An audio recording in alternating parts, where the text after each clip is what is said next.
खबर का रुख कर लेते हैं दरअसल, और वो आखिरी खबर है छत्तीसगढ़ से। महंगाई पर हल्ला बोल पूरे देश में इस वक्त कांग्रेस कर रही है। महंगाई के खिलाफ कांग्रेस ने हल्ला बोला हुआ है। नेशनल हेराल्ड मामले की जांच के बीच महंगाई, बेरोजगारी और अग्निपथ योजना के विरोध में कांग्रेस के देशव्यापी प्रदर्शन के तहत छत्तीसगढ़ की राजधानी रायपुर में भी अंबेडकर चौक पर धरना प्रदर्शन हो रहा है। इस धरना प्रदर्शन में सीएम भूपेश बघेल, कांग्रेस प्रदेश अध्यक्ष मोहन मरकाम समेत तमाम दिग्गज नेता शामिल हैं। धरने के बाद राजभवन का घेराव किया जाएगा और ये तस्वीरें जब मोहन मरकाम संबोधित कर रहे थे तमाम कार्यकर्ताओं को, जो कि अपने हाथों में तख्तियां लेकर बैठे हैं, विरोध प्रदर्शन कर रहे हैं। आपको बता दें कि आज पूरे देश में कांग्रेस का जीएसटी, महंगाई, बेरोजगारी के खिलाफ धरना प्रदर्शन है। इससे पहले अंबेडकर की प्रतिमा पर माल्यार्पण करते हुए मुख्यमंत्री भूपेश बघेल और कांग्रेस के प्रदेश अध्यक्ष मोहन मरकाम की तस्वीरें आपके सामने हैं। आपको बता दें कि इससे पहले कांवड़ यात्रा में शामिल हुए थे मुख्यमंत्री, और उसके बाद देशव्यापी जो विरोध प्रदर्शन हो रहा है उसी के अंतर्गत राजधानी रायपुर की ये तस्वीरें हैं, जहां पर विरोध प्रदर्शन में मुख्यमंत्री भूपेश बघेल भी शामिल हुए।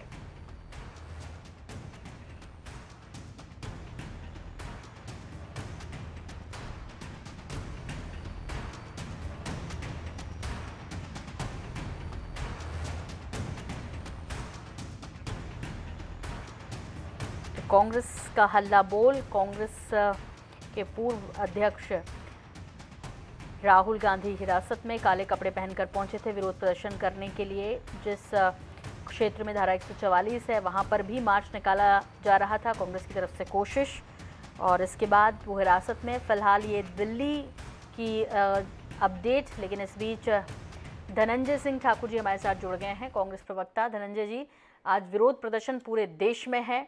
बीजेपी कह रही है कि दरअसल ईडी जो कार्रवाई कर रही है उससे तमतमाए हुए हैं आप लोग। देखिए, भारतीय जनता पार्टी जो है नरेंद्र मोदी जी के नाकामी को छिपाने के लिए कुछ भी कर सकती है। आज देश महंगाई से पीड़ित है। रसोई गैस के दाम 1130 रुपए हो गया है। आजादी के बाद कभी भी जो अनाज पे जीएसटी लगा था, नरेंद्र मोदी जी की सरकार ने उसमें भी 5% जीएसटी दे रही है।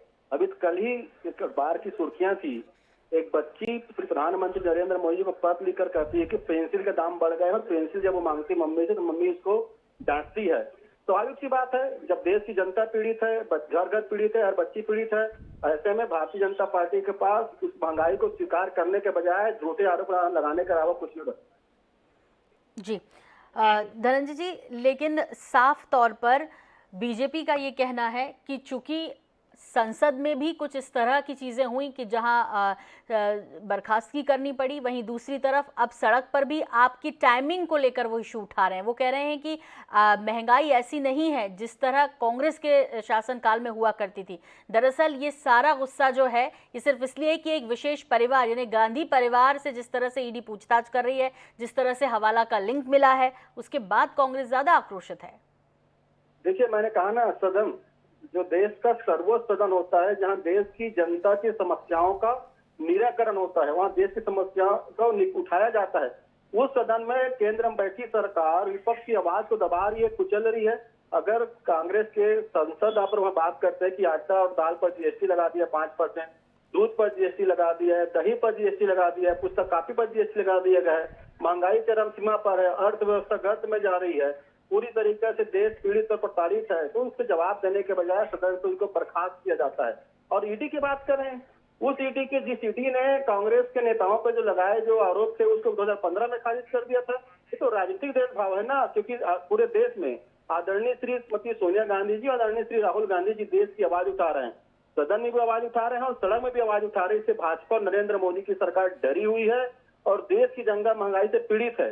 अग्निवीर में जो 4 साल के नौकरी देकर युवाओं को ठगा जा रहा है, जिस हिसाब देश भर में आक्रोश है, अर्थव्यवस्था गर्त पर है, देश कर्ज में डूबा हुआ है, पेट्रोल डीजल दाम महंगाई पे चरम सीमा पर है। स्वाभाविक सी बात, हम आवाज उठाएंगे। नरेंद्र मोदी जी ईडी क्या सीबीआई को भेज दे, और अपने रक्षा के लिए हो सके तो हमारी सर्वोच्च सेना है उसको भी लगा सकती है। धनंजय जी, कृष्णमूर्ति बांधी जी भाजपा विधायक जी हमारे साथ जुड़ गए हैं। कृष्णमूर्ति बांधी जी, धनंजय जी कह रहे हैं कि आवाज दबाने की पुरजोर आप लोग कोशिश कर रहे हैं, आपको महंगाई नहीं दिखती। 15 दिन हल्ला करते रहे और उसके बाद आपने महंगाई पे चर्चा रखी और वित्त मंत्री साहिबा को कहीं भी महंगाई दिखाई नहीं दी। दूध पे जीएसटी, दही पर जीएसटी, रसोई गैस के दाम देख लीजिए, इन तमाम मुद्दों पर आप बात नहीं करना चाहते। और अब हम जब सड़कों पर हैं तो कह रहे हैं ईडी की वजह से आप लोग सड़कों पर हैं। क्या है मैडम, कांग्रेस और मोदी जी जिस तरीके से अभी देश को संचालन व्यवस्था कर रहे हैं, वैश्विक दृष्टि से देखिए, विश्व स्तर के देखिए, कई कंट्री महंगाई के मार से खत्म हो गए हैं। कोरोना काल के कारण और कई प्रकार की परेशानियों के कारण श्रीलंका का हाल देख लीजिए, बांग्लादेश का हाल देख लीजिए, पाकिस्तान, लेकिन इंडिया किस तरीके से अब मोदी जी कितने विचार और सक्रियता के साथ महंगाई को कंट्रोल करके रखें, लेकिन एक तो ये प्रक्रिया में है, प्रपोर्शन है, और दूसरा है जो डीजल का रेट जो है, डीजल पेट्रोल का है, कि सब राज्यों ने डीजल रेट में कम किया, उसके टैक्सेशन को कम किया, जीएसटी को कम किया, लेकिन छत्तीसगढ़ जो है और कांग्रेस शासित जो राज्य है, जीएसटी में कोई कम करने का उनका विचार नहीं आता, जिसके कारण जो पेट्रोल डीजल में भी महंगा दिखता है। और तीसरा जो रोजगार की बातचीत कर रहे हैं, छत्तीसगढ़ में भी रोजगार है। छत्तीसगढ़ में कांग्रेस की सरकार 15 लाख लोगों को, 5 लाख लोगों को बढ़िया होर्डिंग लगाकर बोलते हैं हम नौकरी देंगे, युवाओं को पेंशन देंगे, रोजगार देंगे। दूर दूर तक के युवाओं के सूद लेने वाली कांग्रेस की सरकार नहीं है। और ये अब तक के विधानसभा में जो आंसर दिया है, 25,000 लोगों को, युवाओं को नौकरी दिया, लेकिन किस सेक्टर में दिए हैं, किसको दिए हैं, ये नहीं बताते। तो ये इस तरीके से खुद ही पोस्टर लगा के दुष्प्रचार खुद ही कर रहे हैं ये लोग, जनता को गुमराह कर रहे हैं, और जमीनी हकीकत कांग्रेस की कुछ भी नहीं है इसको। ठीक, बहुत बहुत शुक्रिया आपका धनंजय जी हमसे बात करने के लिए। कृष्णमूर्ति बांधी जी, वक्त हमें देने के लिए बहुत धन्यवाद। और इसी के साथ 3 खबर सबकी नज़र में फिलहाल इतना ही। मुझे भी दीजिए इजाज़त।